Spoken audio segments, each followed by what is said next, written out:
Et pour cette question, donc elle est assez longue, donc je vais vous la lire. Pour répondre plus concrètement à la question du webinaire, un autre monde est-il possible?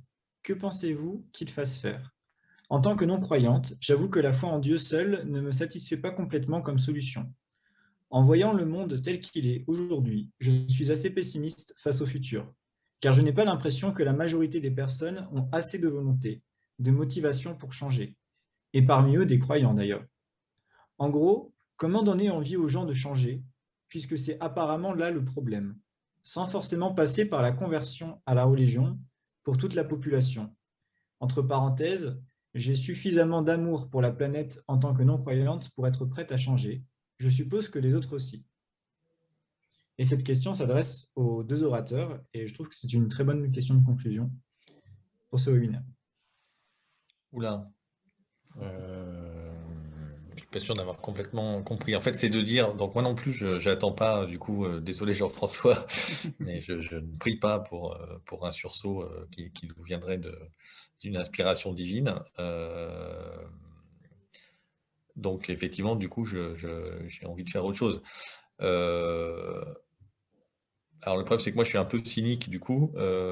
En fait, moi, je pense qu'il y a beaucoup de gens qui ont pas envie ou qui n'ont pas le temps aussi, tout simplement, juste la bande passante, quoi, pour s'intéresser et s'occuper de tout ça. C'est-à-dire que quand on tire le diable par la queue à la fin du mois, quand on travaille de manière postée, enfin, il y a 1000 raisons pour pas avoir trop le temps de s'occuper de ça et d'analyser les chiffres de Jean-Marc Jancovici le soir ou le week-end, quoi, hein, comme effectivement les écolos des villes avec un bon boulot peuvent le faire. Donc, moi j'ai tendance à me dire, en fait, c'est pas que les gens veulent pas changer.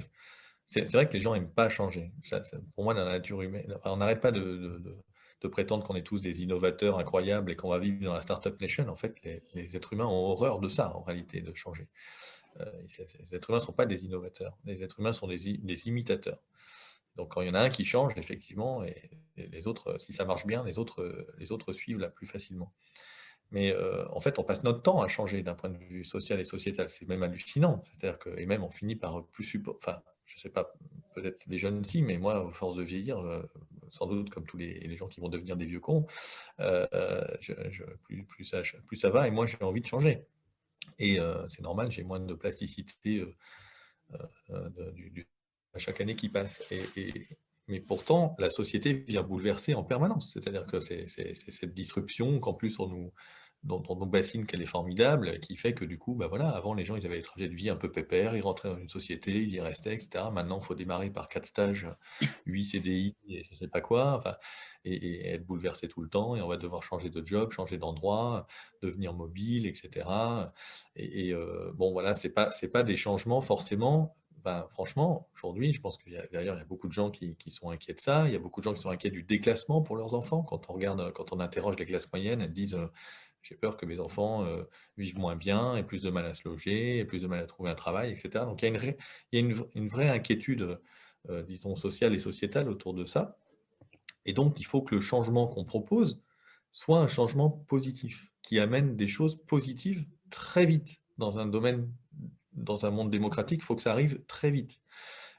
Et je pense qu'il ne faut pas se dire qu'on va réussir à convaincre les gens de se serrer la ceinture pour les générations futures. Il y a pas de, aujourd'hui, il n'y a pas de solidarité intragénérationnelle, d'accord? Vu les inégalités mondiales et même les inégalités en bas de votre rue, on le sait tous, hein, tout à l'heure Jean-François vous parliez de SDF, etc. Enfin, il n'y a pas cette solidarité déjà minimale.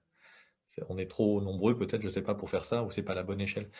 Donc, on ne va pas avoir de la solidarité intergénérationnelle en disant, moi, mes petits-enfants, ils seront formidables et tout. D'ailleurs, il y a un mot très sympathique, peut-être vous connaissez, de Raimi Samproun, qui dit, il ne faut pas demander à quelle terre on va laisser à nos enfants, mais quels enfants on va laisser à la terre, hein. Donc, parce qu'en fait, peut-être que nos petits-enfants, en fait, on nous feront trembler tout à fait, et on ne sera pas content de leur avoir laissé un truc, de s'être serré la ceinture pour eux, qui sait. Donc, il faut qu'on trouve un système, des évolutions, des changements, effectivement politiques, sociaux, etc., qui amènent vraiment du plus, du bonheur à une majorité de gens. Et puis peut-être des trucs un peu désagréables, mais à une minorité, à une toute petite minorité de gens.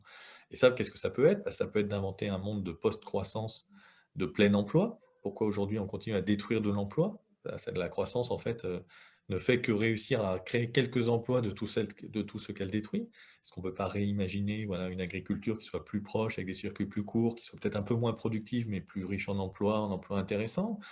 Les questions, la réparabilité, et cetera. Est-ce qu'on peut pas, au lieu de dépenser, je sais pas, de l'argent pour, faire des nouveaux trucs au silicium, on peut pas, faire plus de cours de théâtre, et de musique gratuits dans les écoles, plutôt que de leur acheter des tablettes et des ordinateurs, et cetera? C'est des choses comme ça et je pense que, quand on regarde, bien, il y a vraiment, énormément de possibilités d'action. Il y a des actions qui sont compliquées parce qu'elles sont enchâssées dans la géopolitique et dans les relations internationales. Par exemple, la taxe carbone, bah, si vous mettez une taxe carbone en France, tout le monde va se tirer en termes d'industrie et vous n'avez rien gagné.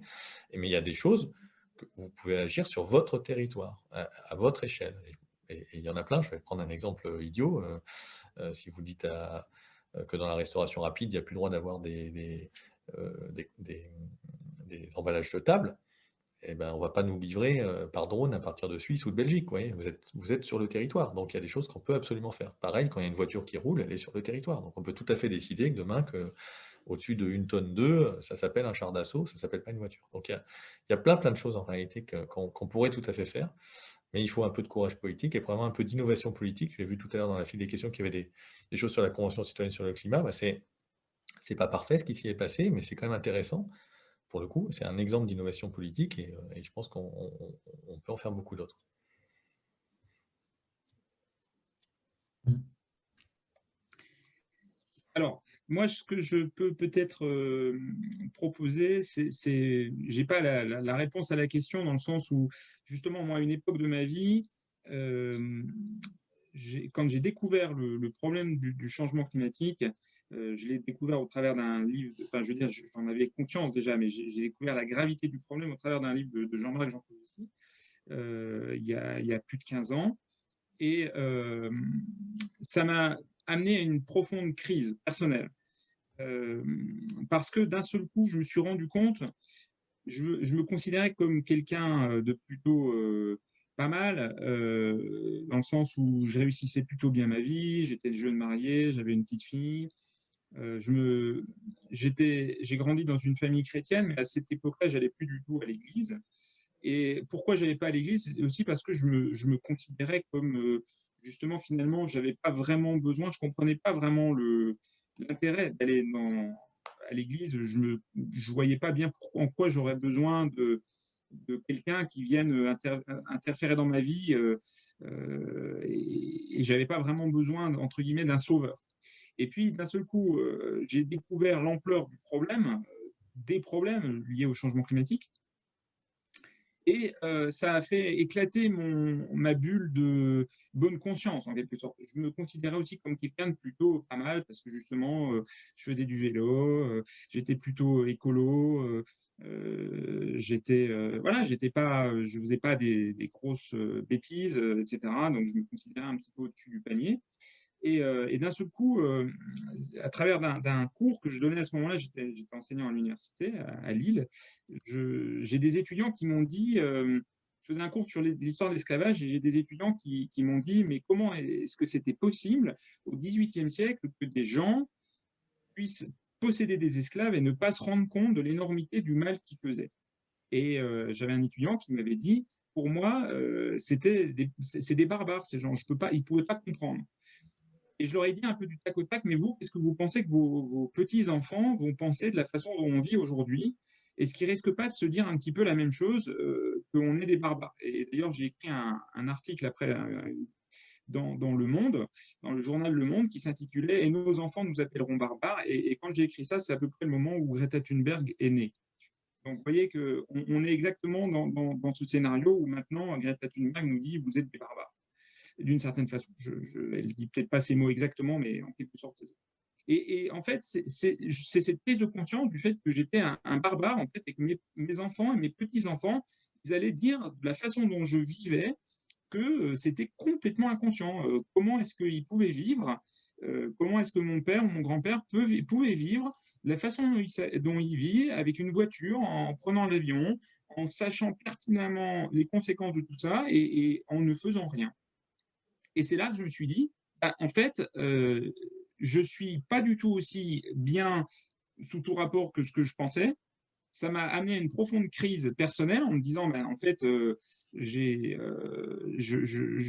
suis pas du tout aussi bien que ce que je crois. Et ça m'a conduit à retourner justement à l'église, parce qu'en me disant, ben là, en fait, je comprends ce que c'est que le péché, je comprends pourquoi j'ai besoin de quelqu'un qui me sauve de mon péché. Et en même temps, ça m'a procuré une grande joie parce que j'ai aussi compris que que ma vie allait être consacrée, allait devoir être consacrée à essayer de résoudre ce problème. Et c'est ce que je fais, c'est pour ça que je suis là maintenant. Donc, j'ai pas tellement d'espoir à vue humaine, mais je pense que avec l'aide de Dieu, je peux. Et là, je ne dis pas du tout qu'il y a des tas d'autres solutions. Hein. Je suis pas en train de dire qu'il faut être chrétien. Et les chrétiens n'ont pas comme on dit en anglais, un record très positif sur la protection de l'environnement, hein, malheureusement. Donc, je ne suis pas en train de dire que les chrétiens ont tout compris, que les autres n'ont rien compris. Ce n'est pas du tout ça que je suis en train de dire. J'ai juste dit qu'à titre personnel, sans Dieu, je ne sais pas comment faire. Et même avec lui, je ne sais pas tellement, mais au moins, j'espère qu'il va me conduire pas à pas dans la voie où je dois aller.